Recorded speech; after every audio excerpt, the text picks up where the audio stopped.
Palavra da Verdade, com Hernandes Dias Lopes. Irmãos queridos, nós vamos então abrir a Palavra de Deus no texto de 2 Timóteo, capítulo 4, verso 6 até o verso 18. 2 Timóteo 4, 6 a 18.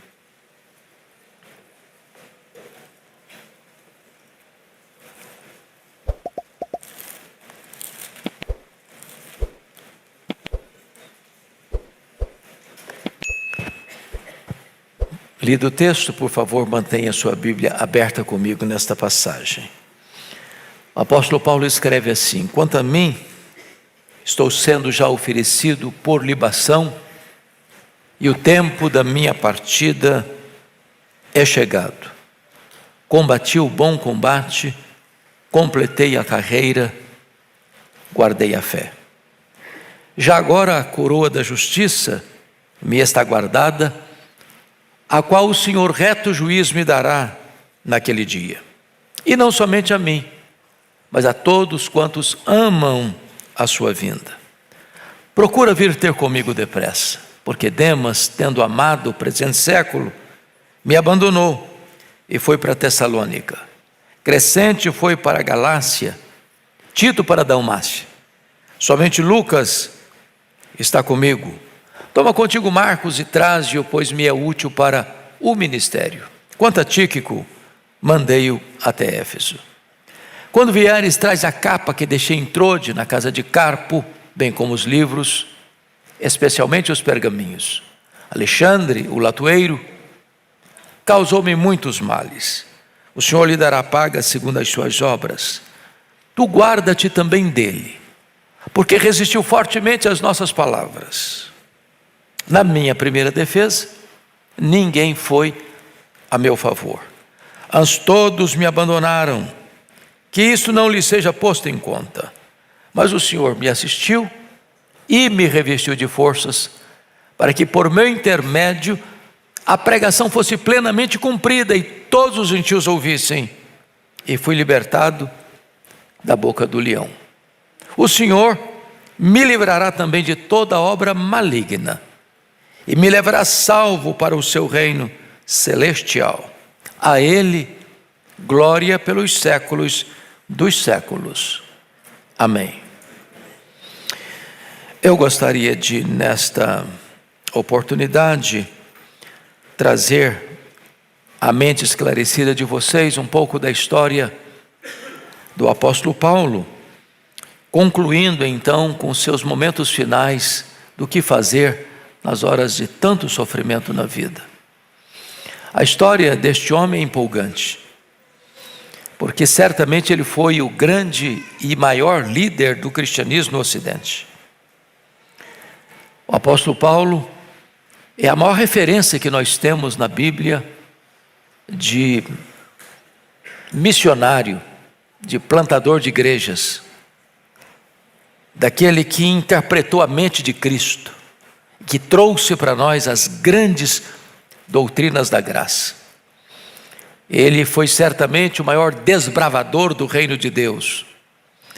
E a história dele começa lá em Tarso, na Cilícia, que era uma cidade livre do Império Romano, que tinha determinados privilégios do Império Romano, e quem nascesse nessa cidade, por direito de nascimento, tornava-se então um cidadão romano. E ele nasceu em Tarso, na Cilícia, portanto, cidadão romano por direito de nascimento. Seus pais eram realmente muito religiosos, já tinham mandado na frente dele uma irmã, a irmã dele, para Jerusalém, e então no tempo oportuno, seus pais o enviam a Jerusalém. Jerusalém era o centro do saber teológico do mundo. Ali ficavam os grandes estudiosos, os escribas, os doutores da lei, os fariseus, os que coordenavam o templo, os saduceus.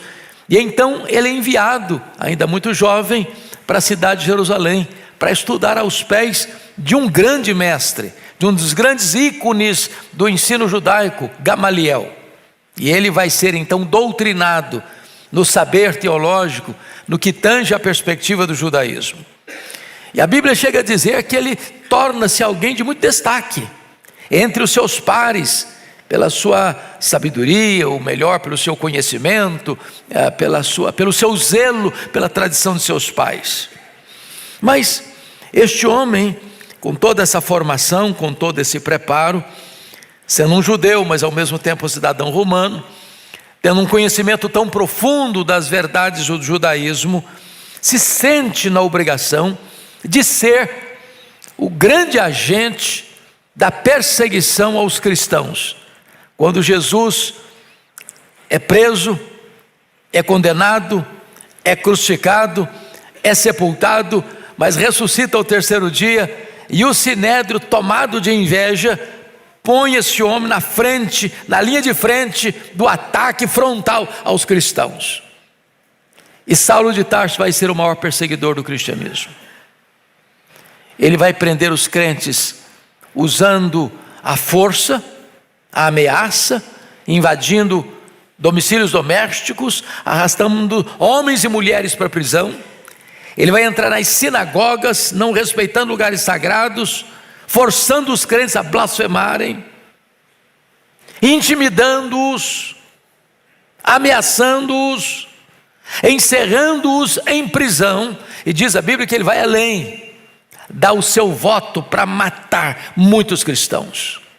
Ele assolou a igreja, ele devastou a igreja, ele exterminou discípulos de Jesus em Jerusalém. Mas Deus tem um propósito que o homem não consegue entender. Humanamente falando, ninguém podia acreditar que um homem desse naipe, desse jaez, fosse capaz de ser convertido e mais, de ser transformado no maior instrumento da pregação do Evangelho de todos os tempos. O que é curioso é que ele é convertido não num culto, não ouvindo um hino bonito, não escutando uma pregação eloquente, não ouvindo a análise profunda das Escrituras. Ao contrário, ele é convertido quando está a caminho de Damasco, na Síria, para prender crentes, talvez com o coração empapuçado de ódio, talvez com a sua alma turbulenta pelos vendavais da perseguição mais atroz aos cristãos.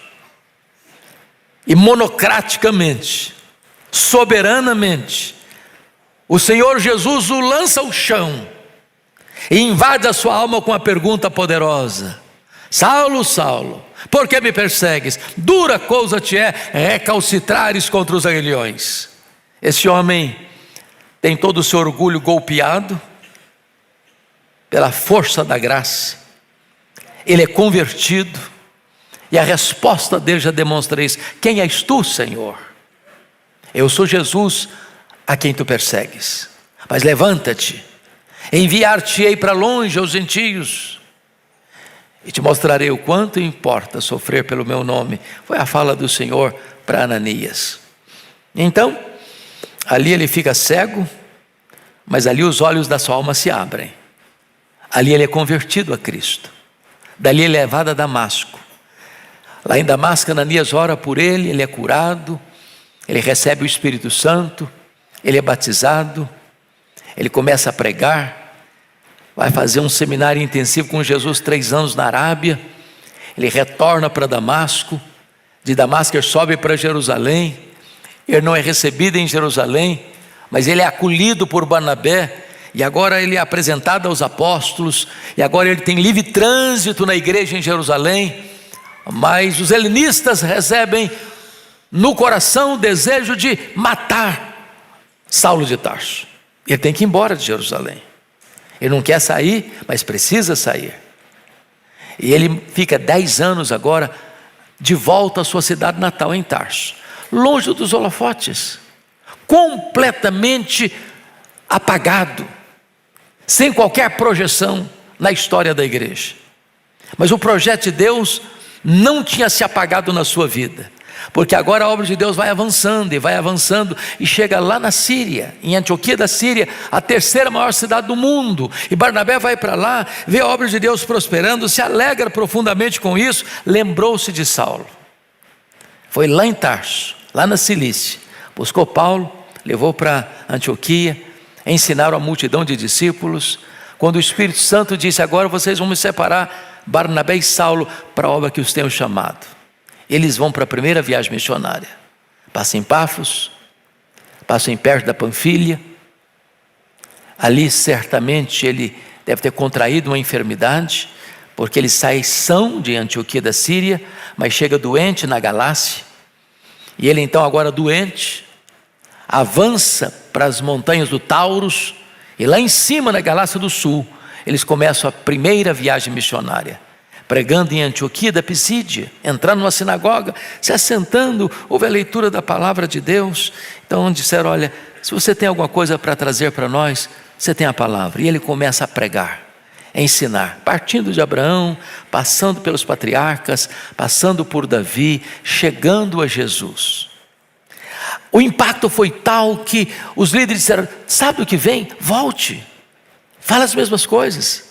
No sábado seguinte, a cidade inteira estava lá para ouvir. Um grande despertamento. Mas isso gerou uma oposição dos judeus, que criaram uma confusão tamanha que ele foi expulso da cidade. E ele sai de Antioquia da Pisídia e entra lá em Icônio, que hoje é uma cidade enorme da Turquia, com mais de 1 milhão de habitantes. Entram na sinagoga e pregam a palavra de Deus com grande graça, com grande poder.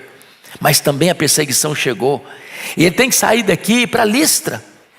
Quando chega em Listra, a cidade da Licaônia, tem um homem paralítico, e ele, pela graça de Deus, olha para aquele homem e diz: você tem fé para ser curado? Então você levanta. E o homem é curado. E aqui aconteceu uma revolução na cidade. Queriam ainda usá-lo, acharam que ele era Deus feito homem, e criaram uma confusão tal na cidade que queriam sacrificar aos deuses por ele, fazer sacrifícios em nome dele e de Barnabé.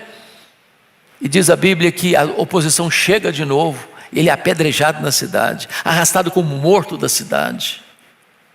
Os discípulos se reúnem ao redor dele. Ele se levanta, entra na cidade, vai dali para Derbe, depois retorna, confirmando os crentes, confirmando as igrejas, elegendo lideranças nas igrejas, retorna à igreja enviadora, tem o primeiro concílio da igreja em Jerusalém, e ele volta para a segunda viagem missionária. Barnabé quer levar Marcos, ele não aceita levar Marcos novamente, ele pega o profeta de Jerusalém, Silas, e diz: nós vamos para a segunda viagem. Quer entrar na Ásia, o Espírito de Deus o impede.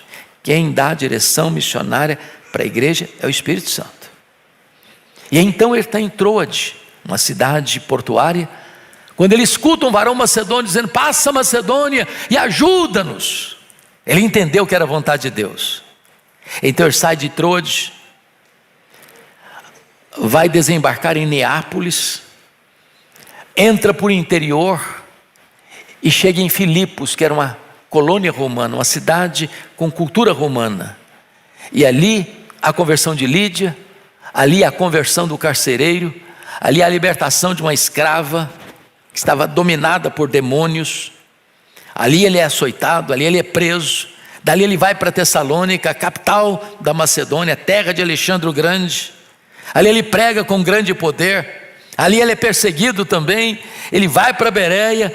Ali ele encontra um povo ávido da palavra de Deus. A perseguição chega também. Ele tem fugido ali para Atenas, não consegue nem levar seus companheiros de viagem. Chega em Atenas desesperado, angustiado, anda pela cidade. Diz a Bíblia que ele diz: passando e observando os objetos do vosso culto.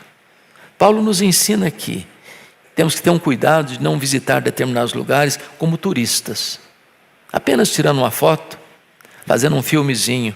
Paulo passando e observando. Às vezes a gente passa, mas não observa. Porque ele passou e observou, ele consegue discutir com os filósofos epicureus e estoicos. Ele consegue entrar na sinagoga e apresentar a verdade de Cristo. Ele é levado ao Areópago E então ele tem a oportunidade de expor as verdades principais do cristianismo, começando com o Deus Criador, o Deus da providência, o Deus da salvação, o Deus do juízo. E há pessoas convertidas em Atenas. Dali ele vai para Corinto, fica 1 ano e meio em Corinto, plantando uma igreja. Dali ele sai e vai para a 3ª viagem missionária, para a grande cidade de Éfeso, que era a capital da Ásia Menor, onde fica 3 anos estabelecendo uma das mais importantes igrejas do cristianismo do primeiro século, igreja que impacta a cidade de mais de 300 mil habitantes, e dali igrejas são plantadas em toda a província da Ásia Menor, como Esmirna, como Pérgamo, como Tiatira, como Sardes, como Filadélfia, Laodiceia, Colossos, Hierápolis. Então diz a Escritura que ele retorna a Jerusalém levando uma oferta. Ele é preso em Jerusalém, ele é transferido para Cesareia, fica 2 anos preso, acusado pelos judeus. Quando o governador Festo está prestes a ser corrompido pelo sinédrio romano, pelo sinédrio judaico, dizendo para ele: governador, esse cidadão que está preso aí está no fórum errado. O problema dele é religioso e nós somos o fórum competente para julgá-lo, nós somos o sinédrio judaico. O problema dele não é político, ele está no lugar errado. Manda o Paulo para cá, que nós o julgaremos, nós somos o fórum competente. Mas queriam matá-lo na estrada, e Paulo percebeu isso e diz: eu sou cidadão romano, eu quero ser julgado diante de César. E então ele vai para César, enfrenta um naufrágio, é picado por uma cobra em Malta, chega em Roma preso, algemado, fica 2 anos preso. Dali ele sai, vai fazer a 4ª viagem missionária, que o livro de Atos não o descreve como 4ª viagem, mas ele deixa Timóteo em Éfeso, ele deixa Tito em Creta. Certamente ele passa até a Espanha, porque há evidências de que ele tenha estado na Espanha. Acontece então a tragédia de Roma ser incendiada, a culpa do crime cair no colo dos crentes, e ele ser procurado como líder dos incendiários. Ele é preso a 2ª vez, agora como um criminoso, como um malfeitor, como um bandido, conspurcando o testemunho e a imagem ilibada da sua vida. E é dessa prisão que ele escreve o texto que lemos. Este homem já havia escrito muitas cartas. Aliás, dos 27 livros do Novo Testamento, ele escreveu 13 livros. A primeira carta que ele escreveu foi Gálatas, logo depois da primeira viagem missionária, para combater os judaizantes. Depois, quando ele está em Corinto, 1 ano e meio, ele escreve as 2 cartas aos Tessalonicenses, tratando mormente da segunda vinda de Cristo. Depois ele está em Éfeso e escreve as 2 cartas à igreja de Corinto, tratando primeiramente de problemas na igreja na primeira carta, e da defesa do seu apostolado e do cristianismo, do evangelho, na sua 2ª carta. Quando ele está preso, primeira prisão em Roma, 61, 62, ele escreve Efésios, Filipenses, Colossenses, Filemão. No interregno das 2 prisões, ele escreve 1 Timóteo e Tito. Mas agora, nesta última prisão em Roma, de onde ele sai para o martírio, ele escreve sua última carta, que é a carta 2 Timóteo. Nós estamos olhando hoje a questão de como fazer, o que fazer na hora do sofrimento, maior sofrimento da vida. Eu queria que vocês parassem para pensar comigo nesse ponto. Esse homem que marcou a história da igreja cristã, esse homem que é mais influente no mundo do que todos os Césares de Roma juntos, o que ele passou? Às vezes, eu fiz um pouquinho da caminhada dele agora, nessa viagem que fizemos, na primeira viagem missionária de Paulo. É impressionante o que ele andou, de uma cidade para outra. Algumas cidades de praticamente 200 quilômetros de uma para outra, a pé, sem conforto, sem água gelada. Mas não andou com tranquilidade, era açoitado aqui, era escorraçado acolá, era enxotado na outra. E esse homem nunca perdeu o brilho, esse homem nunca perdeu a alegria, esse homem nunca perdeu o encanto da vida. E às vezes a gente passando por muito menos, murmura, reclama. E Paulo passando por tantas lutas, mas jamais perdeu a alegria, jamais perdeu o entusiasmo, jamais perdeu a motivação de pregar a palavra, de plantar a igreja, de ver gente convertida, de ver gente salva. E nesse texto que nós lemos, ele começa a mostrar para nós do que a graça de Deus pode nos capacitar. Primeiramente, para enfrentar o sofrimento. A história de Paulo é a história do sofrimento. Desde a sua conversão. Ele foi perseguido na cidade onde ele foi convertido, em Damasco. No centro religioso do mundo, Jerusalém, ele foi rejeitado. Na cidade natal dele, onde ele cresceu, onde deu os primeiros passos, onde ele era conhecido, ele foi completamente esquecido lá, 10 anos. Na primeira viagem missionária que ele fez, não só foi escorraçado de cidade em cidade, mas numa delas, em Listra, ele foi apedrejado. Imagina os hematomas, as dores. Mas depois de ser apedrejado nessa cidade, ele vai a Derbe e volta pela mesma cidade. Eu fico pensando, pastor Orivaldo, se fosse hoje, não vou voltar mais aqui, é arriscado para mim, eu preciso me cuidar, eu preciso me preservar. Não, ele volta nos mesmos lugares de onde ele foi escorraçado, apedrejado, e prega, estabelece igrejas, estabelece liderança.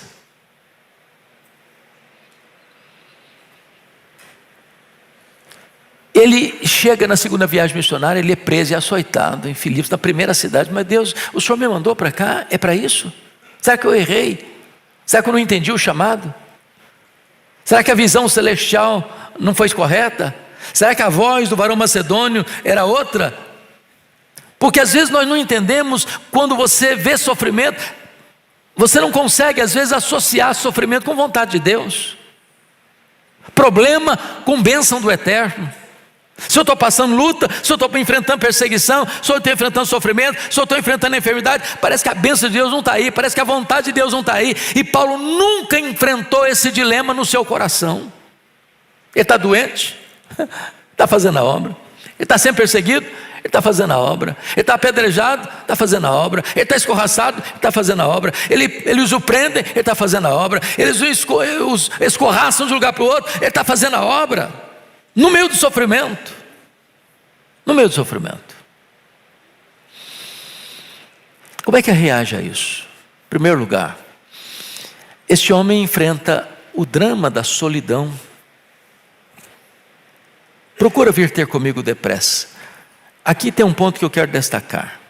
Às vezes, as pessoas acham que o fato de você ser crente, você não pode demonstrar sua humanidade.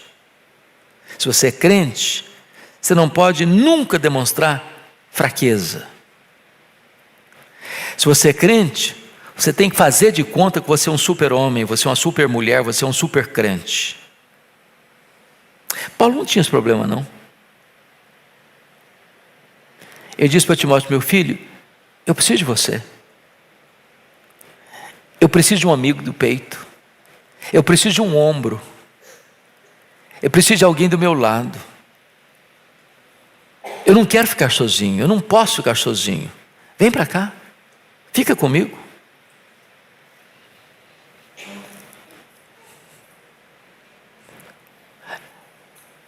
Não queira dar uma de super espiritual. Você precisa de amigos do seu lado. No sofrimento, gente, mais do que nunca, precisa de gente. Paulo me ensina isso. A segunda coisa que me impressiona nesse homem é que, diante dos sofrimentos da vida, ele está mostrando que você não pode lidar com os seus sentimentos no sentido de ficar machucado, ferido, magoado, porque alguém feriu você no processo. Irmãos, não é possível viver sem enfrentar frustrações. Na família, na igreja, no trabalho, na sociedade. No versículo de número 10, Paulo menciona o fato de que gente que andou com ele, gente que estava do lado dele, gente que era cooperador dele, num dado momento que mais precisou de ajuda, virou as costas para ele. O Demas o abandonou. Abandonou no final da vida, abandonou quando ele estava preso, abandonou quando ele estava doente, abandonou quando ele mais precisou de ajuda. Tem gente que vai caminhar com você quando está tudo bem. Tem gente que vai caminhar com você quando você está na liderança, mas agora esse homem está preso, esse homem está acusado, esse homem está sendo sentenciado a uma pena de morte. E na hora da situação mais difícil, muita gente que caminhou com você vai virar as costas para você. Isso é sofrimento. Mas você lida com isso não fazendo registros de mágoas no seu coração. Na caminhada da vida, você vai enfrentar um outro problema. Você corre o risco de enfrentar algumas privações fortes na vida. E Paulo enfrentou. Primeiro, esse homem está numa masmorra agora em Roma. E a situação era muito amarga naquele tempo. Agora eu tive oportunidade na Capadócia visitar a região das cavernas, dos trogloditas que viviam em cavernas, e depois aquelas cavernas feitas pelos trogloditas foram usadas para os cristãos que estavam fugindo das perseguições romanas. E você diz: meu Deus, como é que uma pessoa vive aqui? Maloca. Mais de 20 mil pessoas. Em Roma, as catacumbas. E agora esse homem que é um crente, que é um apóstolo, que é um servo de Deus, que é o maior líder do cristianismo, está jogado em um lugar imundo. Uma masmorra, fria, úmida, insalubre. O inverno chega e ele não tem sequer uma capa para usar.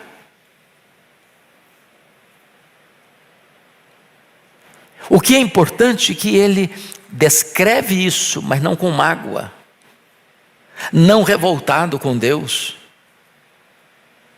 Ele só diz para Timóteo: quando você vier, filho, traz a minha capa aí. Eu preciso de ter meu corpo aquecido. Há sofrimentos que machucam o corpo, há sofrimentos que assolam a alma, há sofrimentos que atormentam a mente, há sofrimentos que mexem com a sua estrutura psicoemocional e espiritual. Mas esse homem está lidando com isso, com firmeza na fé, sem perder a perspectiva de que Deus tem um propósito em todas as coisas. Esse homem está lidando com outro problema mais sério ainda, que é o problema da perseguição e da injustiça. Ele diz: olha, teve um cidadão que me fez muito mal. E ele dá o nome do cara, Alexandre. E ele dá a profissão do cara, latoeiro. E ele diz que esse camarada não só fez mal a ele, mas esse camarada se opôs ao que ele pregava, ao ministério dele. Então, se você está fazendo a obra de Deus, enfrentando oposição de alguém, se alguém está falando mal de você, se alguém está acusando você, se alguém está se opondo a você, não permita que isso afunde você. É possível que alguém cheio do Espírito Santo como Paulo, alguém bem intencionado como Paulo, alguém que fez a obra de Deus como Paulo, no final da vida não colha lauréis, não colha aplausos, não colha medalhas de honra ao mérito, não colha os troféus da fama, mas é possível que, do ponto de vista humano, você ainda enfrente perseguição.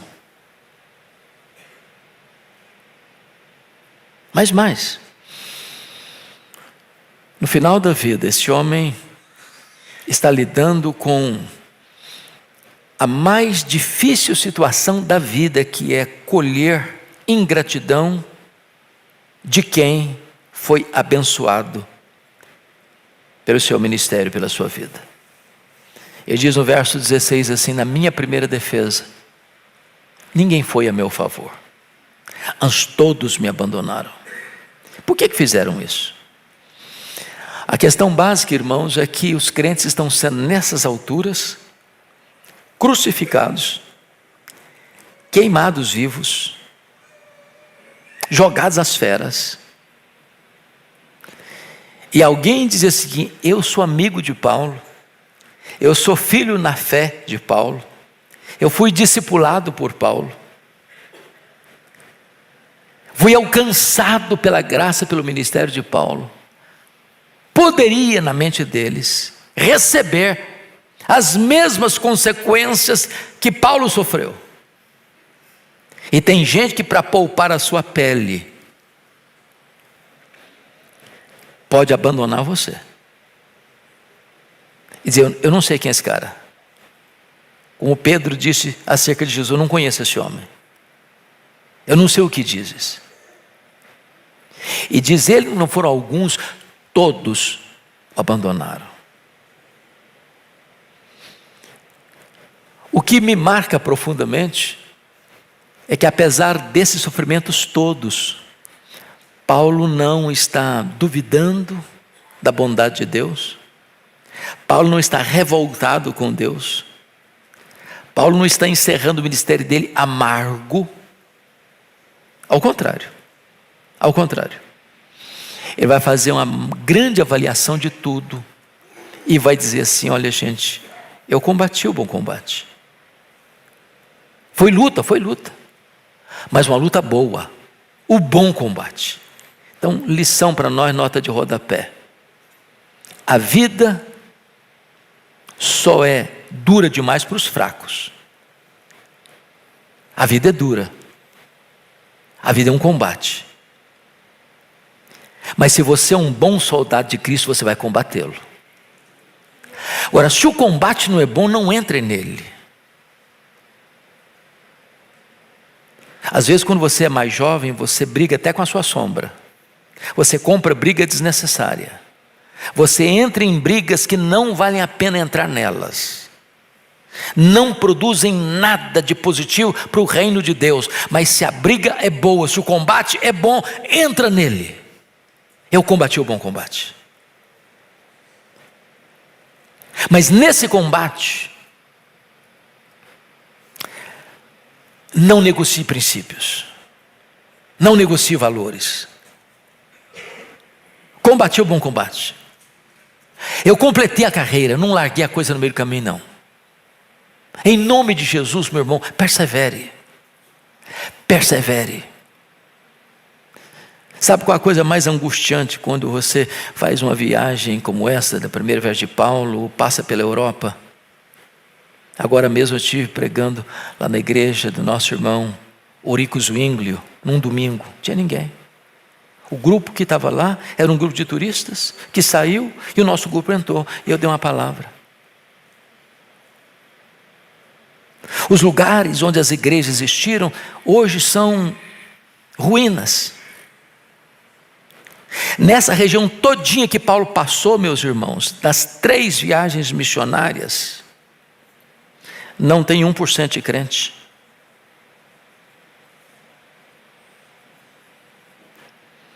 Sabe por quê? Porque num dado momento essas pessoas não completaram a sua carreira, não passaram o bastão da fé. Basta uma geração para que uma igreja se perca.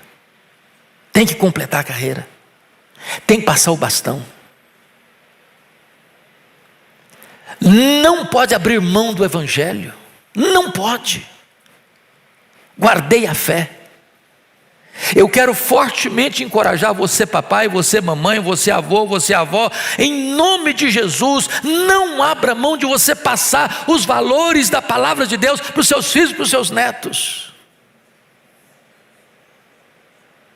para que o movimento não se torne apenas em monumento, que amanhã vai ser destino turístico e nada mais. O apóstolo Paulo está fechando as cortinas da vida, entendendo uma coisa: eu vou morrer, já estou sendo oferecido por libação, o tempo da minha morte chegou.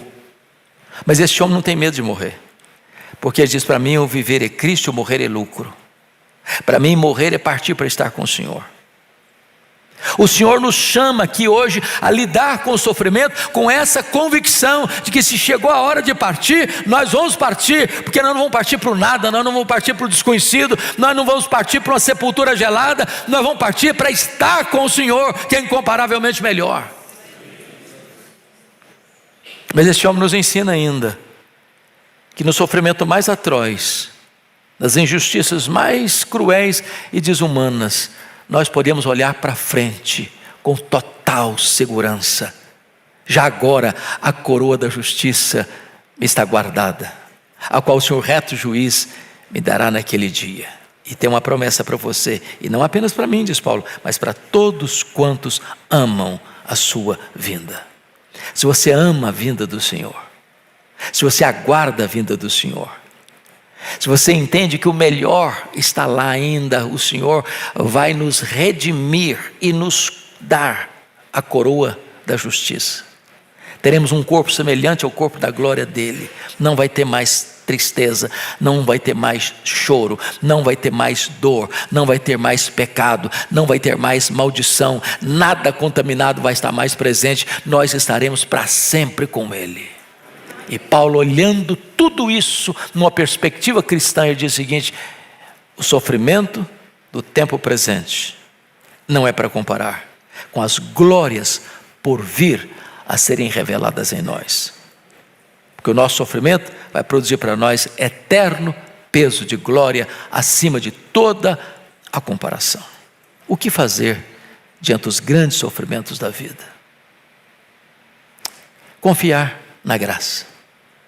Ela nos capacita a lidar com o sofrimento, ela nos capacita a lidar com a solidão, ela nos capacita a lidar com o abandono, ela nos capacita a lidar com as privações, ela nos capacita a lidar com a perseguição, ela nos capacita a lidar com a ingratidão, ela nos capacita a caminhar de cabeça erguida, olhando firmemente para Jesus, o autor e consumador da fé. Ela nos capacita a entrar na glória e a desfrutar de toda a bem-aventurança eterna. Que o Senhor nos abençoe. E que se o sofrimento vier com mais força, como Pedro escreveu para aqueles irmãos que estavam enfunados em cavernas de pedra, aos forasteiros da dispersão, não estranhe o fogo que está ardendo, porque irmãos como nós estão sofrendo o mundo afora. Enquanto você e eu estamos assentados numa poltrona macia, tem irmão nosso sendo preso, sendo açoitado, sendo torturado, sendo martirizado. E podem ter certeza, há um sorriso em seus lábios, há uma convicção em seu coração, há uma certeza da glória na alma deles. Que Deus nos capacite a reagir com alegria indizível e cheia de glória no sofrimento. Quando Paulo foi perseguido, lá na primeira cidade que ele pregou, na Galácia, ele diz: não importa nos entrar no reino de Deus através de muitas tribulações. O sofrimento não é incompatível com a fé cristã, está no pacote, mas também está a certeza da glória. Que Deus nos abençoe. Amém.